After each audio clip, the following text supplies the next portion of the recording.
বান্দার আমি তোর টানা টানা দুইটা চক্ষু দিয়েছি, সুন্দর দুটি ঠোঁট দিয়েছি, এত সুন্দর আকৃতি দিয়েছি, পৃথিবীর কোন সৃষ্টিকে এত সুন্দর করে বানাই নাই। আল্লাহ রাব্বুল আলামিন বলছেন আল্লাযী খালাকাকা ফাসাওয়াকা ফাআদালাক ফি আইয়ি সূরাতিন মা শাআ রাক্কাবাক। শুধু সৃষ্টি করেন, একে আমি সমতা বিধান করেছি, সুন্দর করে বানিয়ে দিয়েছি। আল্লাহ রাব্বুল আলামিন বান্দার সৃষ্টির দিকটা যেমন কোরআনে সুন্দর করে যেমন করে বলেছেন, বিজ্ঞানের সঙ্গে তা মিলে যায়। আজ বিজ্ঞানীরা প্রমাণ করেছেন, বিজ্ঞানীরা প্রমাণ করে দেখতেছেন যে চোখ এবং কানের মাঝে আগে কানের গঠন প্রক্রিয়া শুরু হয়েছে, মার পেটের মধ্যে কানটা আগে হয়েছে, এরপরে চোখটা আল্লাহ পাক বানিয়েছেন। তাহলে আল্লাহ পাক আগে চোখের কাজ কমপ্লিট করেছেন না কানের কাজ কমপ্লিট করেছেন? সিনিয়র কে বলেন? চোখ সিনিয়র না কান সিনিয়র? বলেন কি সিনিয়র? কান সিনিয়র। কানটা আগে আল্লাহ রাব্বুল আলামিন বানাইছেন। বিজ্ঞান যে কথা বলছে, আল্লাহ রাব্বুল আলামিন বান্দার সৃষ্টি নিয়ে সুন্দর করে এরকম করে সাজিয়ে বলছেন ওয়ালা তাকফু মা লাইসা লাকা বিহি ইলমুন ইন্নাস সামআ ওয়াল বাসারা ওয়াল ফুআদা কুল্লু উলাইকা কানা আনহু মাসউলা। জোরে বলি আল্লাহু আকবার। আরেক জায়গায় বলছেন ইন্না খালাকনাল ইনসানা মিন নুতফাতিন আমশাজ নাবতালিহি ফাজআলনাহু সামিআন বাসীরা। জোরে বলুন আল্লাহু আকবার। আগে সামিআন, এরপরে কি? বাসীরান। আগে কান, এরপরে কি? চোখ। বিজ্ঞান যা বলে কোরআনও তাই বলে। সম্মানিত ভাইয়েরা, বহু কথা এক রাত পেয়েছি, তো কিছু কিছু কথা সংক্ষিপ্ত করে আমাকে বলতে হচ্ছে। সেই কালামে হাকিমের ভিতর থেকে আমি একটা সাবজেক্ট বের করেছি, সেটা হলো হক। আল্লাহর হক আছে না নাই বলেন তো? আচ্ছা, বান্দার হক আছে না নাই? আল্লাহর হকটা কি এবং বান্দার হকটা কি? সেই হকটা যদি আমরা জেনে আমল করে যদি যেতে পারে, আল্লাহ রাব্বুল আলামিন ওই বান্দাকে মাফ করে সোজা জান্নাত দিয়ে দিবেন। আর যদি হক নষ্ট করে দুনিয়া থেকে বিদায় হয়ে যায়, আমার আল্লাহ আমাকে কখনো মাফ করবেন না, আমাকে জাহান্নাম যেতে হবে। হকুল্লাহ, আল্লাহর হকটা কি? আল্লাহ রাব্বুল আলামিন সুন্দর করে সূরা নিসার 36 নম্বর আয়াতে বলছেন ওয়া'বুদুল্লাহা ওয়া লা তুশরিকু বিহি শাইআ ওয়া বিল ওয়ালিদাইনি ইহসানা ওয়া বিযিল কুরবা ওয়াল ইয়াতামা ওয়াল মাসাকিনি ওয়াল জারি যিল কুরবা والجار الجنب والصاحب بالجنب وابن السبيل وما ملكت أيمانكم إن الله لا يحب من كان مختالا فخورا. জোরে বলুন আল্লাহু আকবার। সূরা নিসা আয়াত নম্বর 36। এই আয়াতের মধ্যে হক আছে কার? আসতে বলবেন না কার? আবার বান্দার হক আছে না নাই? হক সম্বলিত আয়াত এটা। এই আয়াতকে সামনে রেখে আজকে আমি কিছু কথা বলতে চাচ্ছি, হক নিয়ে কথা বলতে চাচ্ছি। হকটা কি? হক হলো যা দরকার সেটা কি পুরোপুরি আদায় করে নেওয়া। যেরকম চশমার কাজ হলো চশমাটা চোখে রাখতে হবে। এই চশমাটা যদি চোখে না রেখে যদি আপনি মাথায় রাখেন, চশমার হক কি আদায় হবে নাকি? আদায় হবে না। ঘড়ির কাজটা কোথায় রাখা বলেন? হাতে রাখা। ঘড়ি যদি কেউ পায়ে রাখে হবে নাকি বলেন? হবে না। টুপিটা কোথায় রাখতে হয়? মাথায়। টুপি মাথায় না রেখে যদি হাঁটুতে রাখেন কাম হবে না। যেটা যে জায়গায় রাখা দরকার সেটাই হচ্ছে উপযুক্ত কাজ, এটাই হচ্ছে হক। সমস্যা নেই, বসে। আপনারা কি যাবেন চলে? আপনারা আছেন তো ইনশাআল্লাহ? আমাদের মাহফিলের শেষ কাজ কি হবে আজকে বলেন তো? বলেন কি হবে? দোয়া ছাড়া যাবেন কে? হাত তোলেন।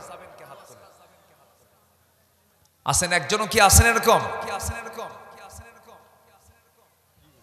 কেউ যাবে না। কে জানে কি বললো? ও আপনি আসছিলেন কই? আপনি সামনে আসেন, বসেন এখানে। বলি দৌড় মারে, বসেন। আমি তো গোটা দেশে যাই, এলাকার মানুষ আমি চিনি। এলাকার মানুষগুলো শান্ত শিষ্ট ভদ্র, নড়াচড়া করে কম। কিছু কিছু কিছু এলাকার শ্রোতা আছে একটা ভর্তা খায় একটা মাছ দিয়ে, যে টাকি মাছ। এলাকায় কি বলে এটা মাছটাকে? ষাটি। কি মাছ বলে? ষাটি মাছ। ষাটি মাছ।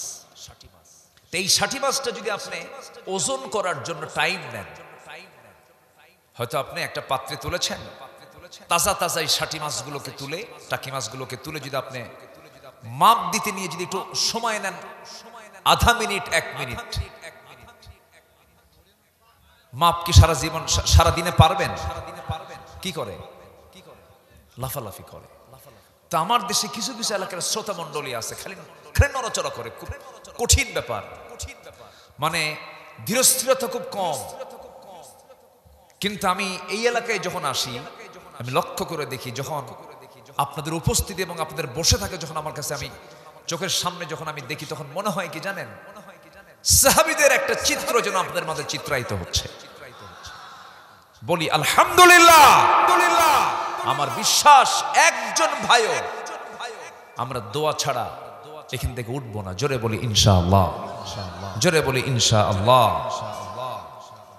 আমার দিকে তাকা। আল্লাহর হকটা কি? আমার নবীজি একদিন এক সাহাবী মুআজ রাদিয়াল্লাহু আনহুকে বললেন, ইয়া মুআজ, হাল তাদরি হাক্কুল্লাহি আলা ইবাদিহি ওয়া মা হাক্কুল ইবাদি আলা আল্লাহ? হে মুআজ, তোমার কি জানা আছে নাকি বান্দার উপরে আল্লাহর হক কি? আল্লাহর উপরে বান্দার হক কি তোমার জানা আছে নাকি? সঙ্গে সঙ্গে তিনি বললেন, আল্লাহু ওয়া রাসূলুহু আ'লামু। আল্লাহ এবং রাসূল এই ব্যাপারে সবচেয়ে বেশি জানেন। আমার নবীজি বললেন, ফাইন হাক্কাল্লাহি আলাল ইবাদি আন ইয়াবুদুহু ওয়া লা ইউশরিকু বিহি শাইআন ওয়া হাক্কুল ইবাদি আলাল্লাহি আল্লা ইউআযযিবা মান লা ইউশরিক বিহি শাইআন। বান্দার উপরে আল্লাহর হক হলো বান্দা কখনো আল্লাহর সঙ্গে শিরিক করবে না। আর আল্লাহর উপরে বান্দার হক হলো ওই বান্দাকে আল্লাহ বিনা হিসাবে জান্নাত দিয়ে দিবে। জোরে বলি সুবহানাল্লাহ। ওয়াজ শেষ করে দিলাম, আসেন এখন দোয়া করি। তাহলে এখন ব্যাখ্যার দরকার আছে না? আসতে বলুন, ব্যাখ্যার দরকার আছে না নাই? এই দেশে কি শিরিক আছে? এই দেশে শিরিক আছে যারা আল্লাহর দেওয়া বিধান অনুযায়ী আইন না চালায়া, বিচার না করে, আল্লাহর দেওয়া বিধান অনুযায়ী যারা বিচার কার্য ফয়সালা করবে না, তারাই তো মুশরিক। মুসলিম পরিচয় দিয়ে যারা জমিনে আল্লাহর দিন কায়েম হোক এটা চায় না, যারাই চায় না তারাই সবচাইতে বড় মুশরিক। এরকম মুশরিক তো আমার দেশে নাই। হ্যাঁ, হাজার হাজার কইলেন? এদেশে হাজার হাজার জনগণ না কোটি কোটি জনগণ? লক্ষ লক্ষ জনতা। কি বলে জানেন? ১৫০০ বছর আগে নাজিল হওয়া কিতাবের আইন কি এখন চলতে পারে? ওই সমস্ত মধ্যযুগে আইন দিয়ে বর্তমান দুনিয়া চলতে পারে না। এই জাতীয় কথা বলে আমাদেরকে মৌলবাদী বলে গালি দিয়েছে 16 বছর, জঙ্গি বলে গালি দিয়েছে 16 বছর, রাজাকার ট্যাগ লাগিয়ে মুক্তিযোদ্ধা ওদের পৈতৃক ব্যবসা ছিল। ঠিক কিনা? সম্মানিত ভাইয়ের, এখন আর এগুলো চলে না, এগুলো আর খায় না, এগুলো আর চলতেছে না। রাজাকার ট্যাগ আর চলে না,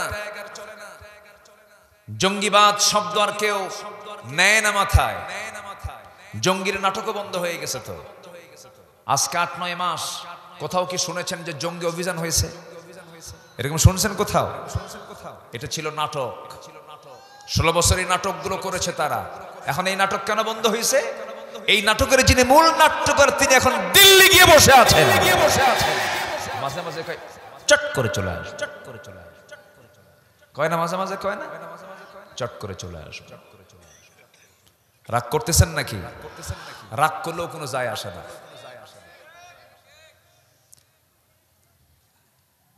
মাহফিল করতে দেয়নি আমাদের, কিছু কথা শুনতে হবে, কিছু কথা শোনেন। আমাদেরকে কথা বলতে দেয়নি 16 বছর। মঞ্চে বসলেই ডান পাশে বাম পাশে কিরামন কাতিবেন বসে রাখতো। থানা থেকে অনুমতি নিতে গিয়ে কমিটির জুতার তলা ক্ষয় হয়ে যেত, অনুমতি দিত না।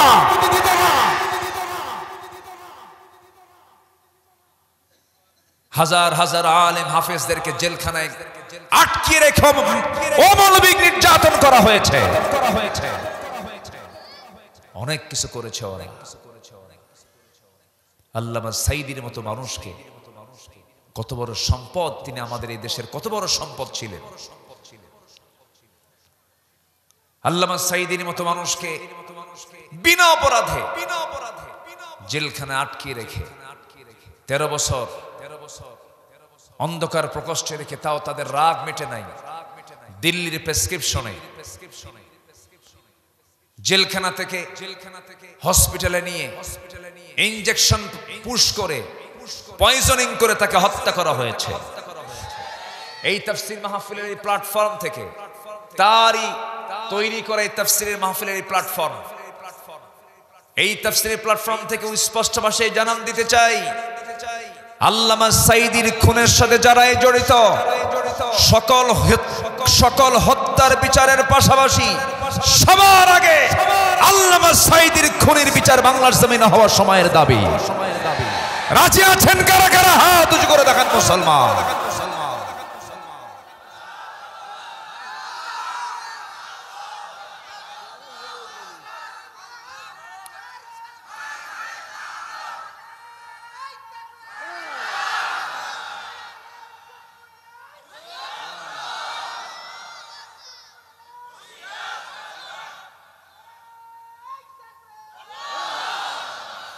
ওরা চেয়েছিল আলেমদেরকে বেইজ্জত করতে, আল্লাহ ওদেরকে ন্যাংটা করে বিদায় করে দিয়েছেন।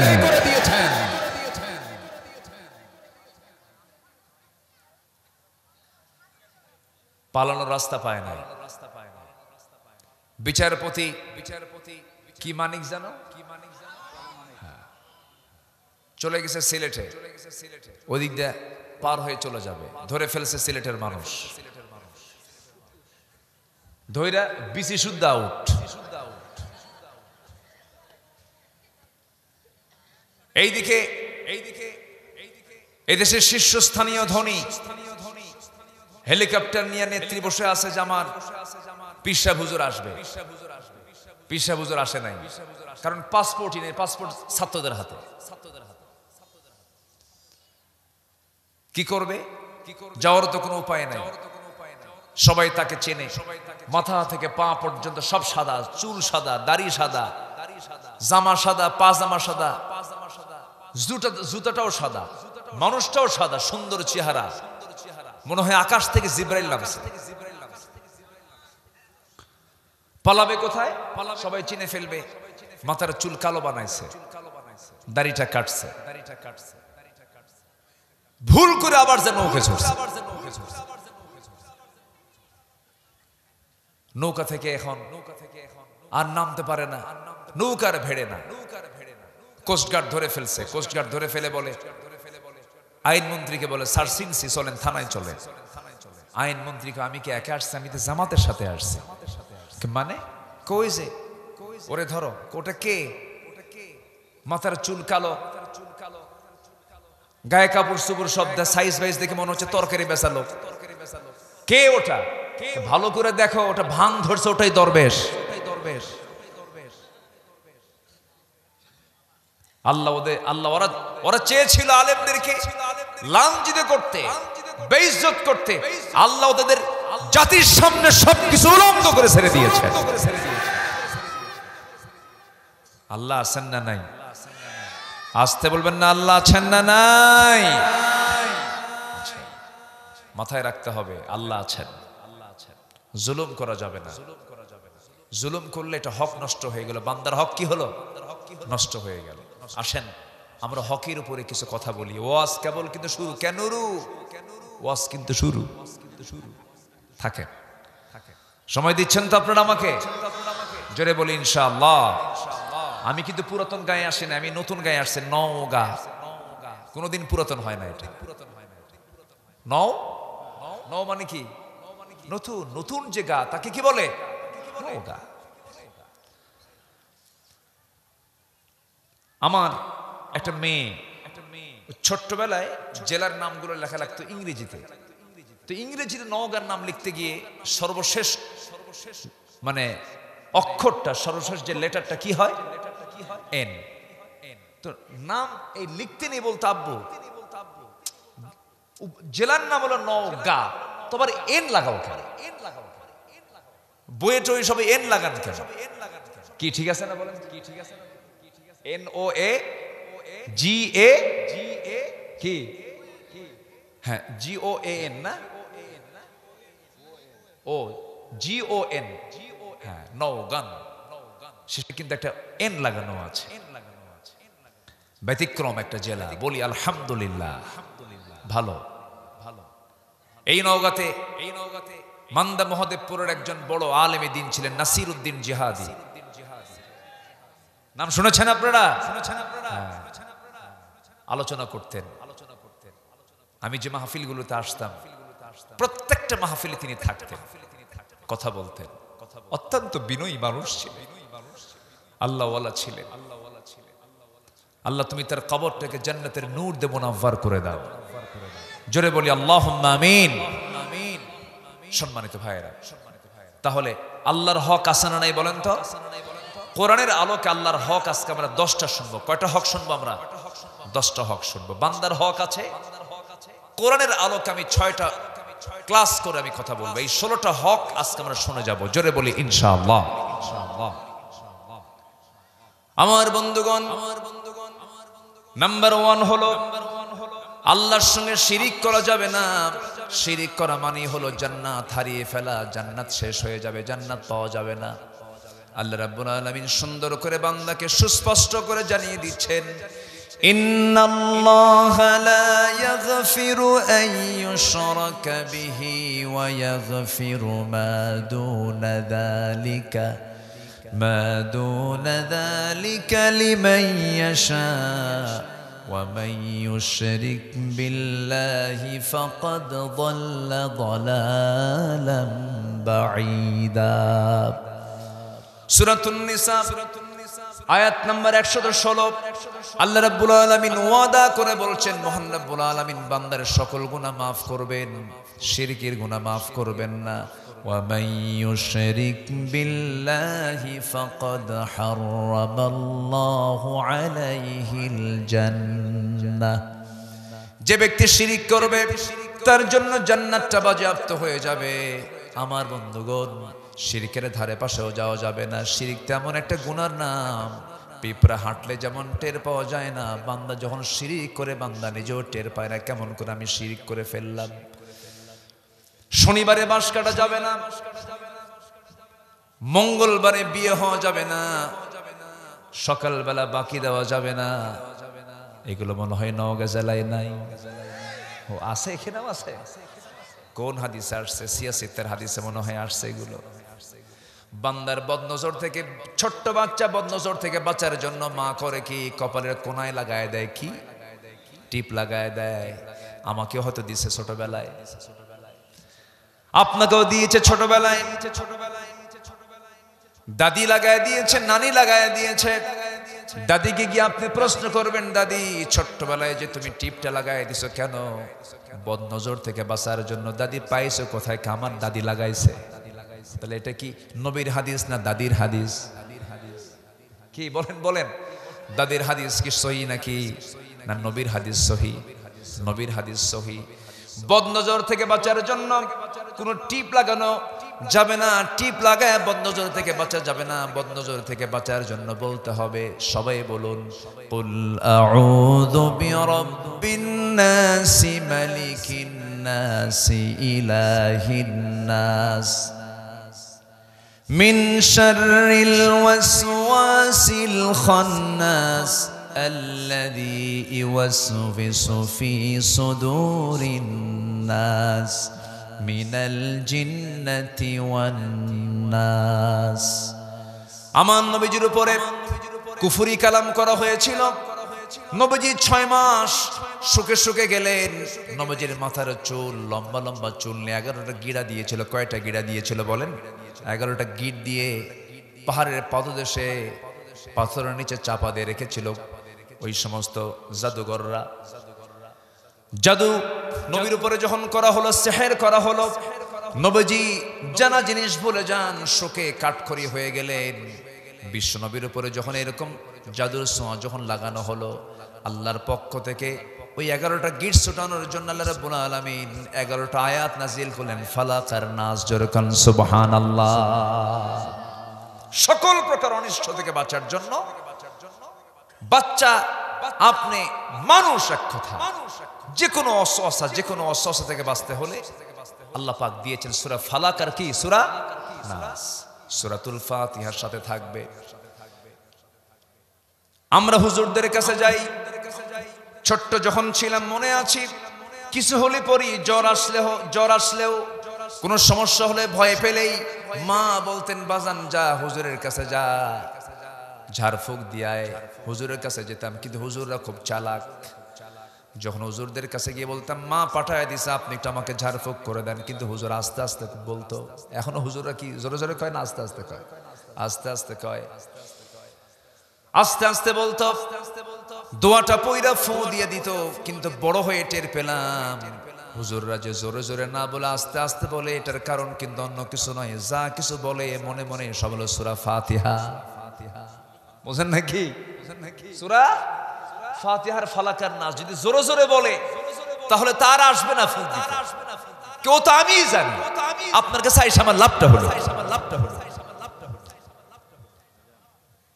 জি, এখন বলবো না, এখন বললে মানুষ কষ্ট পাবে।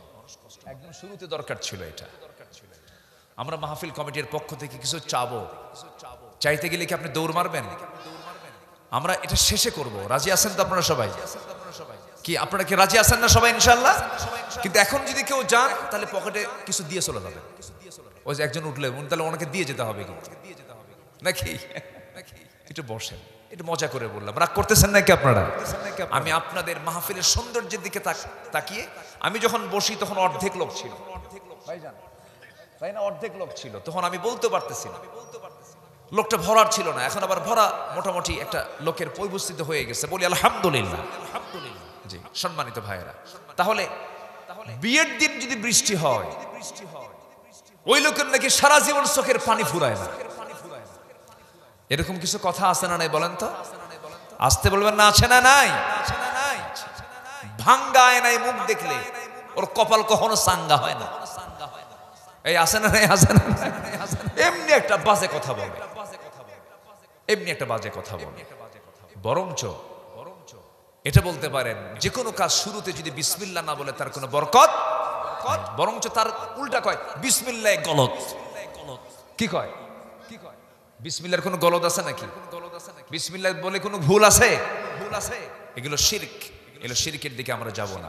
তবে হ্যাঁ, সবার কাছে আমি সুস্পষ্ট ভাষায় জানান দিতে চাই, সবচেয়ে জটিল শিরক হলো যে বান্দা মুসলিম পরিচয় দেওয়ার পরেও যে আল্লাহর আইনকে জমিনে বাস্তবায়ন হোক এটা চায় না। আমার কথা কি বুঝতেছেন? যারা আল্লাহর দেওয়া বিধান অনুযায়ী যারা বিচার চায় না, তারা হলো মুশরিক। এটা কি আব্দুল্লাহ আল আমিনের ফতুয়া না আল্লাহর ফতুয়া? এই ফতুয়া কে দিয়েছেন? একদম সুস্পষ্ট ভাষায় জানান দিয়ে দিবেন। আপনি কোন দল করেন আমি জানি না, যে দল নামাজের কথা বলে না, যে দল নামাজের আইন প্রতিষ্ঠা করতে চায় না, যে দলের নেতা সুদ ভিত্তিক অর্থনীতিকে বিশ্বাস করে, যে দল সুদ প্রতিষ্ঠা করে, যে দল বেশ্যাবৃত্তির লাইসেন্স দেয়, এই 54 বছরে যারা এই ক্ষমতায় ছিল তারা যাকাত চালু করেছে না সুদ চালু করেছে? সুদ চালু করেছে। অতএব সব দেখা শেষ। কেউ চালিয়েছে এই দেশ 9 বছর, কেউ চালাইছে 16 বছর, কেউ চালাইছে 25 বছর, কেয়ারটেকার গভর্নমেন্টটা কয়েক বছর। সব দেখা শেষ। আগামীর দেশ আমরা দেখতে চাই কোরআনের দেশ, ইসলামের দেশ। আমরা আগামীর সরকার দেখতে চাই নামাজের সরকার। রাজি আছেন কারা কারা? হাত উঁচু করে দেখান মুসলমান।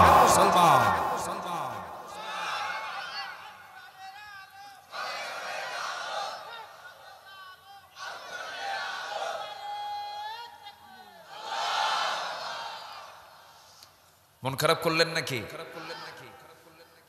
আজকে যদি নামাজ রাষ্ট্রীয় পর্যায়ে কায়েম হতো, আজকে আমার দেশের নামাজি হতো 90% নামাজি হতো। নামাজ পড়ে মাত্র 5 জন। 100 জনে কয়জন? 5 জন। আর বাকি 95 জন, এর মধ্যে আবার কিছু মুরিদ আছে, বছরে বছরে গরু নিয়ে যায় দরবারে। এরকম কিছু মুরিদ আছে না নাই? যারা দরবারে গরু নেয় তার আরেক বলদ, যারা ছাগল নিয়ে যায় তার আরেক রাম ছাগল। দরবারে যায়, পীর সাহেবের মুরিদ হয়, পীর সাহেব বলে দেয় কোনো চিন্তা না, আমার মুরিদ যখন হইছো আমি তোমার জাহাজে করে জান্নাত পার করে জাহান্নামে নিয়ে যাবো, যা। আমার আমল নামা আমাকে নিয়ে যেতে হবে, সামনে দাঁড়াতে হবে আমাকে একা। কার সামনে? আসতে বলবেন না, কার সামনে? আল্লাহ বলছেন ইকরা কিতাবাক, ইকরা কিতাবাক। আল্লাহ এখানে বলেন না ইকরাউ কিতাবুকুম, কিতাবাকুম, ইকরাউ কিতাবাকুম বলেননি, ইকরা কিতাবাক। বহু বচন না এক বচন? বলেন আলেম ওলামা আছেন না, বহু বচন না এক বচন? ইকরা কিতাবাক। তুমি তোমার আমলনামা নিজে পাঠ করো। আল্লাহ একজন একজন করে ডাকবেন, বিচার করবেন পাই টু পাই। আমাকে কেউ বাঁচাবেন না, আমাকে বাঁচাবেন তিনি কে? আমাকে রেহাই দিবেন তিনি আমার কে? আল্লাহ তাআলা। শিরকের কাছে যাওয়া যাবে না। নাম্বার 1 হয়ে গেল। 10টা হকের 1 নম্বরে বললাম, অনেক লম্বা লম্বা টিকে থাকাটা দারুণ কঠিন ব্যাপার। আবু হানিফা রাহমাতুল্লাহ তিনি জালিম সরকারের কোনোদিন তিনি পক্ষ অবলম্বন করেন নাই। তার সময় একজন জালিম বাদশা ছিল, বাদশাহ মনসুর। বাদশাহ মনসুর তাকে এসে প্রস্তাব দিল, আবু হানিফা আমি তোমাকে আমার রাষ্ট্রের আইন মন্ত্রী বানাতে চাই, কাজী বানাতে চাই, বিচারপতি বানাতে চাই। সঙ্গে সঙ্গে আবু হানিফা রাহমাতুল্লাহ বললেন, ও বাদশাহ মনসুর, জালিম শাসকের অধীনে থেকে বিচারপতির চেয়ার আমার নেওয়ার কোনো আকাঙ্ক্ষা নাই, আমি বিচারপতি হব না। বারবার তাকে চেষ্টা করা হলো, তিনি রাজি হলেন না। শেষ পর্যন্ত তাকে ধরে এনে জেলখানায় ঢুকানো হলো। আবার আমার দেশে এমন হুজুর আছে, এমন আলেম আছে, যেদিন হাসিনা পালাইছে সেদিন বাইতুল মুকাররমের খতিবও পালাইছে। এই আছে না নাই? বিশ্বের ইতিহাসে এটা নাই, কিন্তু বিশ্বের ইতিহাসে এটা নাই যে শাসক পালাইছে তার সঙ্গে খতিবও পালাইছে। কারণ ওই খতিব হলো কার দেওয়া খতিব? ওই শাসকের দেওয়া খতিব। একই লাইনের তো, পালাইছে একসাথে। এরকম বদমাইশ মার্কা বাতিল নেতৃত্ব আলেম নামের কিছু কুলাঙ্গার আছে না নাই? আমার দিকে তাকান, একটু কথা শোনেন।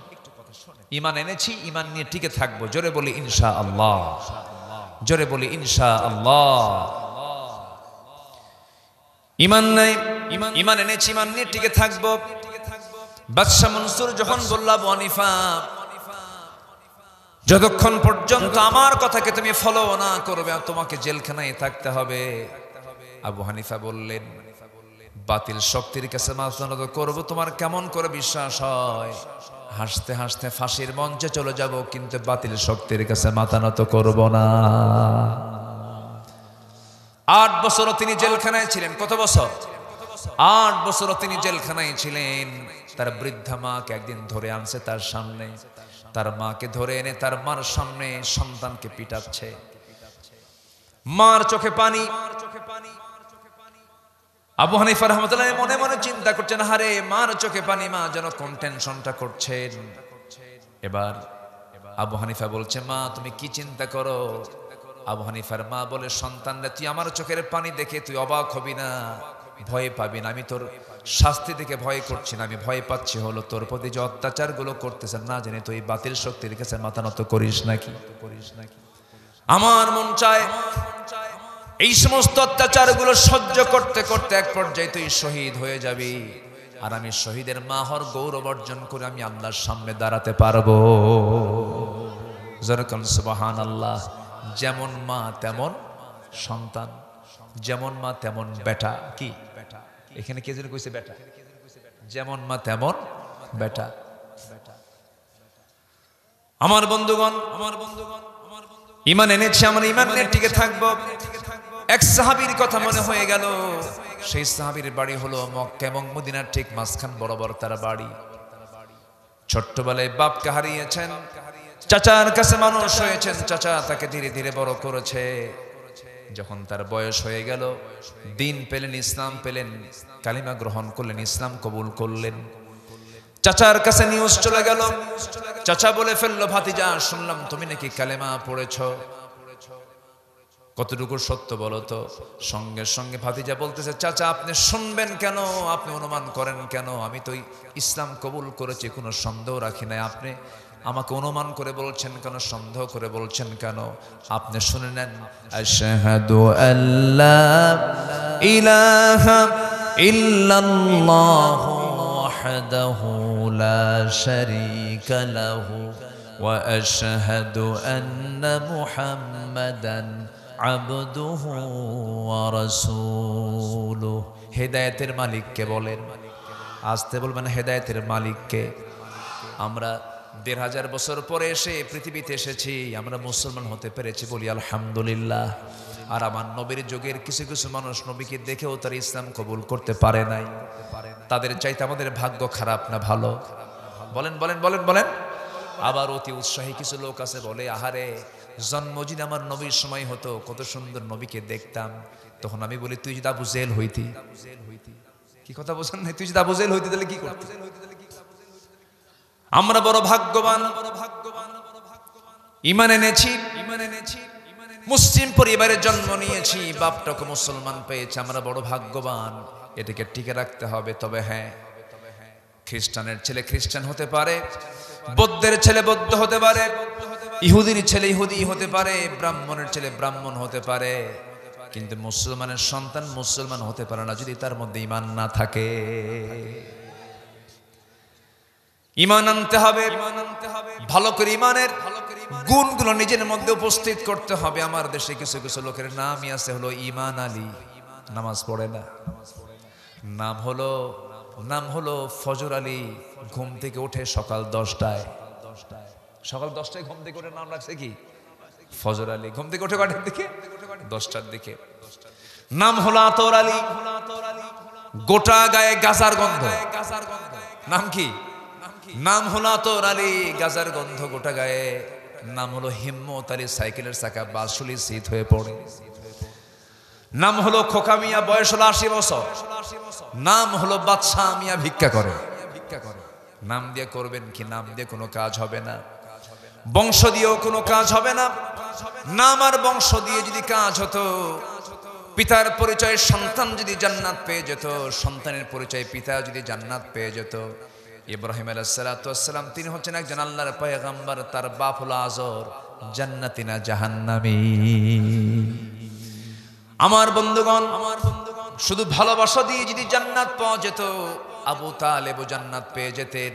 আমি তাকে তিনি বলি, এই জন্য বলি কারণ গোটা পৃথিবীর মানুষ আমার এক জায়গায় করে যদি বলা হয় তোমরা কি পরিমাণ, গোটা পৃথিবীর মানুষ যদি এক জায়গায় হয়ে যায়, আর আবু তালেবের ভালোবাসা যদি আপনি এক পাল্লায় দিয়ে দেন, আমার নবীর প্রতি আবু তালেবের ভালোবাসাই বেশি ভারী হয়ে যাবে। ভালোবাসা ছিল তার 16 আনা।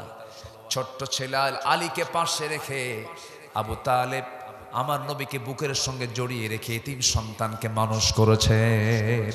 যেরকম সুবহানাল্লাহ। কে কে নবীর কি হয়? জান্নাতি না জাহান্নামী? কি নাই? আস্তে কয় কি নাই? ঈমান আনা কার হক? আস্তে বলবেন না, কার হক? রাসূলকে খুব ভালোবাসি, শুধু ভালোবাসলেই হবে না, রাসূলের প্রতি দরুদ পড়ি, শুধু দরুদ পড়লেই হবে না। রাসূল যে দিন কায়েমের জন্য সংগ্রাম করেছেন, দিন প্রতিষ্ঠার জন্য কাজ করেছেন, সেই কাজের আপনি বিরোধিতা করবেন আর ইয়া নবী সাল্লাম আলাইকে বলবেন কোনো কাজ হবে নাকি? কোনো কাজ হবে না। নবীজি বদর যুদ্ধ করেছেন, নবীজি উহুদের যুদ্ধে চলে গেছেন, বাতিলদের বিরুদ্ধে তিনি সোচ্চার হয়ে দাঁড়িয়েছেন। এটা আমার আপনার জন্য করতে হবে, এটা হচ্ছে আনুগত্য। আমার বন্ধুগণ, আমার নবীজির প্রিয় সাহাবী, মক্কা মদিনার ঠিক মাঝখান বরাবর তার বাড়ি। সেই সাহাবী যখন কালিমার ঘোষণা দিয়ে দিলেন চাচার সামনে, চাচা বলতেছে, ভাতিজা, বাপ তোর মরে গেছে ছোটবেলায়, আমি তোকে তিলে তিলে বড় করেছি, তুই এতিম ছিলি, আমি তোকে বড় করেছি, আমি আমার নিজের সম্পত্তিও তোর হাতে তুলে দিয়েছি, তোকে দলিল করে দিয়েছি, আর তুই এত বড় আচরণটা তুই আমাকে দেখালি, আমার শত্রু মুহাম্মদের হাতে বায়াত গ্রহণ করলি। তুই কি জানিস এই দিন গ্রহণ করার জন্য, এই ঈমান টানার জন্য তোর ফলাফল কি হতে পারে? চাচা বলেন কি হতে পারে? আমি তোর সমস্ত সম্পত্তিগুলো আমি জোর করে তোর হাত থেকে আমি নিয়ে নেব। মুস্কে হাসি মেরে বলছেন, চাচা আপনি ভাবতেছেন বুঝি সম্পদের দাম বুঝি আমার কাছে ঈমানের চাইতে বেশি? না না, হাসতে হাসতে সমস্ত সম্পত্তি আপনাকে আমি এক্ষুনি দিয়ে দিলাম, ঈমান দিতে পারবো না। যেরকম সুবহানাল্লাহ। আর আমার দেশের ঈমান আলী 10 টাকার বিড়ি পায়া ঈমান বেচে খায়। কয় টাকার বিড়ি পায়া? ঈমান বিক্রি করে দেওয়া যাবে না। সব সম্পত্তিগুলো চাচা নিয়ে নিল রাগের ঠেলায়। জামার কলারটা টান মেরে ধরে জামাটা টান মেরে ছিঁড়ে ফেললো, জামাও খুলে নিল, পরনের পাজামাটাও খুলে নিয়েছে, উলঙ্গ করে ঘর থেকে বের করে দিয়েছে।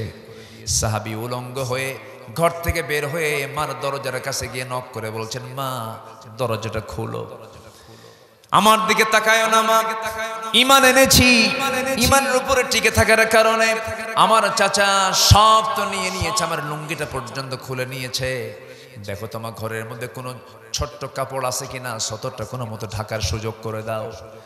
একটা চাদর দেওয়া হলো, সেই চাদর দিয়ে কোনো মতো তিনি সতরটা ঢাকলেন।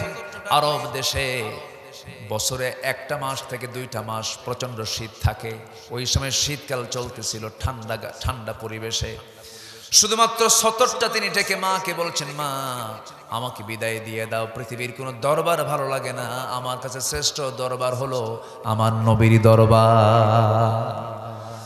নবীর দরবারে রওনা দিলেন। গভীর রাত, কনকনে শীতের ভিতরে কাঁপতে কাঁপতে গিয়ে নবীর দরবারে গিয়ে পৌঁছলেন। দরজায় নক করলেন, নবীজি দরজা খুলেই দেখেন কাঁপতেছে যুবকটা, থরথর করে ঠান্ডায় কাঁপে। কিচ্ছু প্রশ্ন করলেন না, ভিতরে চলে গেলেন।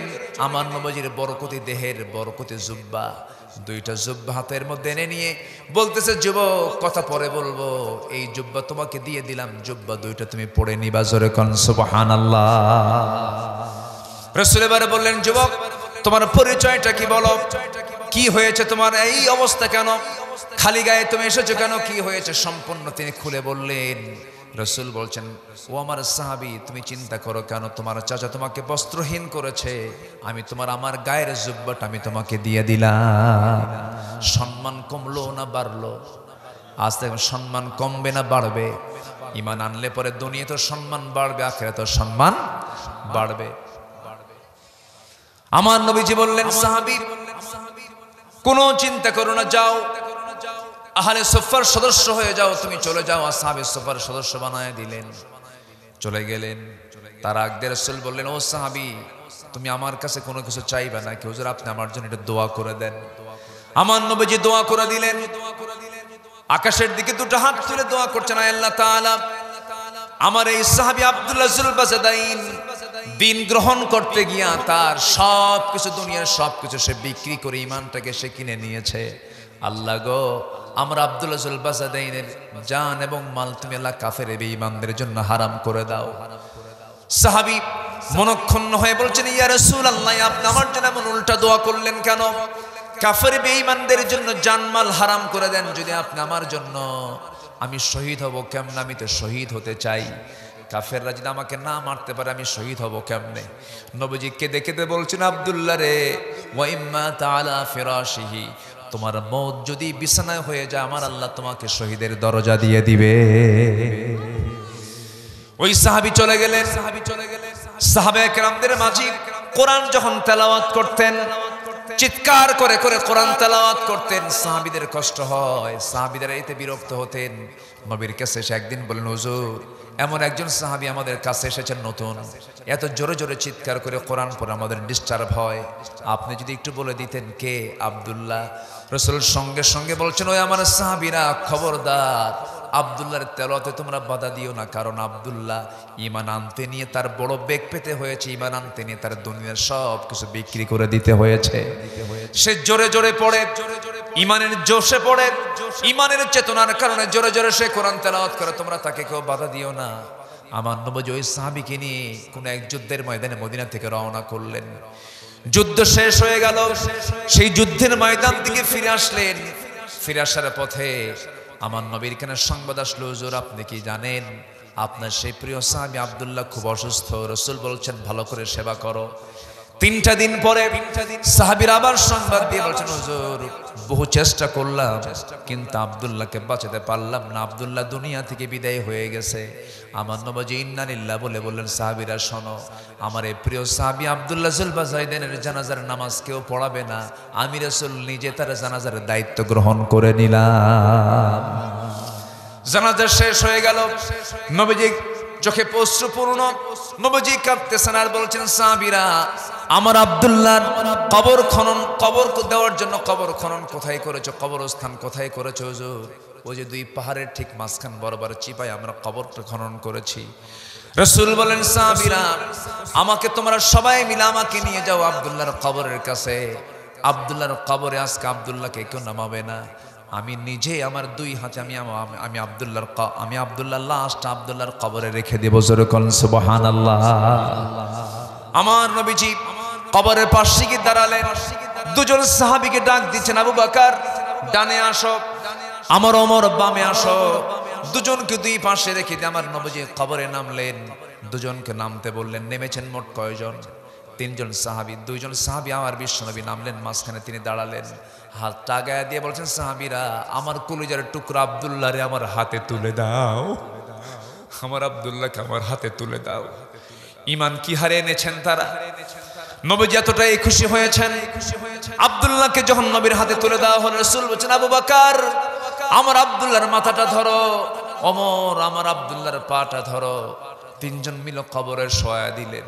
শোয়া দিয়া বুকের উপরে হাত রেখে আকাশের দিকে তাকায় আমার নবীজি দোয়া করছেন, আয় আল্লাহ তাআলা, এই মুহূর্ত পর্যন্ত আমি আব্দুল্লাহর উপরে সন্তুষ্ট আছি, তুমি আব্দুল্লাহর উপরে সন্তুষ্ট হয়ে যাও, আব্দুল্লাহকে তুমি আল্লাহ মাফ করে দাও। এই দোয়া যখন শুনতেছিলেন, পাশে দাঁড়িয়ে থাকে একজন সাহাবী সাদ ইবনে আবি ওয়াক্কাস রাদিয়াল্লাহু আনহু, যখন এই দোয়াটা শুনতেছিলেন চিৎকার মেরে মেরে বলছেন, আল্লাহ, আমি আজকে জীবিত সাদ না হয়ে যদি মরা সাদ হতাম আর ওই কবরের বাসিন্দা যদি হতাম, আমার জীবনটা বড় ধন্য হতো। কারণ যে কবরের বাসিন্দা এমন একজন ব্যক্তি যাকে নামানোর জন্য বিশ্বের সেরা মানুষ রাসূল আর 2জন সেরা মানুষ ওমর আবু বকর তার কবরে নামে। জোরে বলেন সুবহানাল্লাহ। ঈমান আনা এবং ঈমান নিয়ে টিকে থাকা, ঈমান এনেছি, ঈমান নিয়ে আমরা টিকে থাকবো।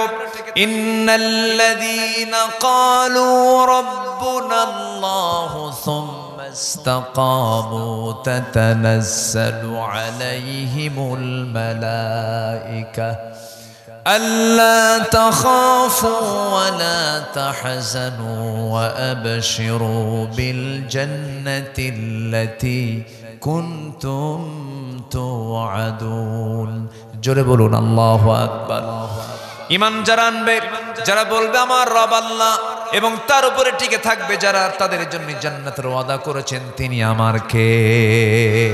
আরো জোরে বলেন, তিনি আমার কে? নাম্বার 3 হলো আল্লাহর হক। মোট কয়টা বলেছে বলেন? 10টা। নাম্বার 3 হলো আল্লাহর ভয় করা। কার ভয় করা বলেন?